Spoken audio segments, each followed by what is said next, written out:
इनके लबे रंगी की निछावर थी कि जिसने तशहुद में जो ये उंगली उठाई जाती है अशहदु अन ला इलाहा पे, तो इसकी क्या हिकमत है, ये क्यों उठाई जाती है और इसका हुक्म क्या है। तो देखिए ये अशहदु दूसरी रकात के कादे में और चौथी में कादा आखिरा में जो ये तशहुद में उंगली उठाते हैं अशहदु अन ला इलाहा इल्लल्लाह, तो ये अहनाफ के नज़दीक सुन्नत है, यानी इसका उठाना सुन्नत है। और इसके पीछे की हिकमत यानी इसकी क्या वजह है कि क्यों उठाई जाती है, दरअसल थोड़ी सी समझने वाली बात है और मालूम नहीं मैं इसको आपको एक्सप्लेन कर भी पाऊँगा या नहीं कर पाऊँगा।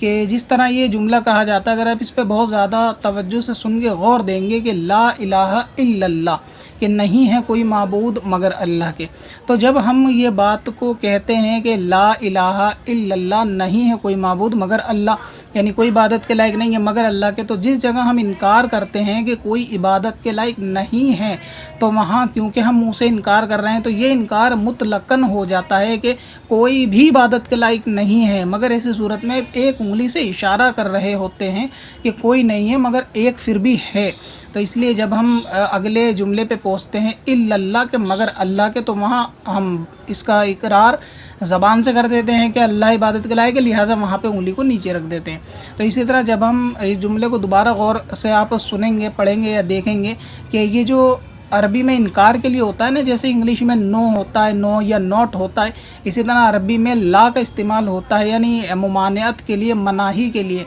कि ला इलाहा नहीं है कोई भी इबादत के लायक। तो ये जो ला इलाहा है, जब हम इस जुमले को अपने मुँह से अदा करेंगे ला इलाहा, तो वहाँ उंगली से एक इशारा कर रहे होंगे कि कोई इबादत के लायक नहीं है, और उंगली बता रही होगी कि एक तो है, यानी एक है भले ही कोई नहीं है। तो हम मुतलकन इनकार नहीं कर सकते कि कोई भी इस दुनिया में इबादत के लायक नहीं। अगर हम ये बात कहते हैं कि कोई भी इस दुनिया में इबादत के लायक नहीं, तो वहाँ उंगली से इशारा कर रहे होते हैं कि एक फिर भी है। लिहाजा जब कहते हैं ला इलाहा, तो वहाँ एक उंगली से इशारा कर रहे होते हैं, मुँह से निकल रहा होता है कि कोई नहीं है इबादत के लायक, और उंगली बता रही होती है कि एक है। फिर जब कहते हैं कि इल्लल्लाह मगर अल्लाह, तो वहाँ उंगली नीचे रख देते हैं, क्योंकि अब वहाँ ज़बान ख़ुद बता रही है कि अल्लाह के सिवा कोई इबादत के लायक नहीं। इसको आसान जुमलों में मैं इस तरह बताऊँ, मिसाल के तौर पर अभी ये मेरे हाथ में पेन है, अगर मैं कहूँ कि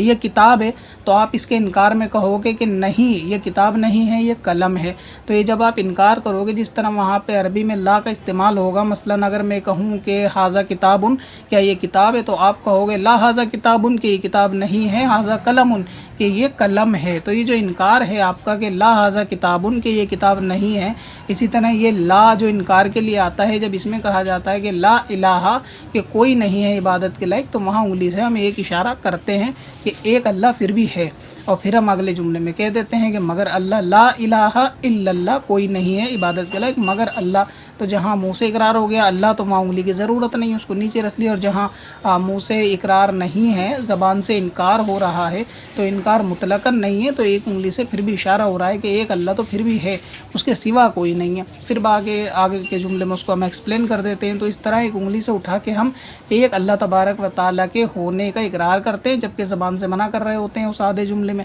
मगर उसका जो है एक इकरार कर रहे होते हैं। तो इस तरह हम तशहुद में ये उंगली उठाते हैं। पत्थर में हसन लाले पुरनवार बना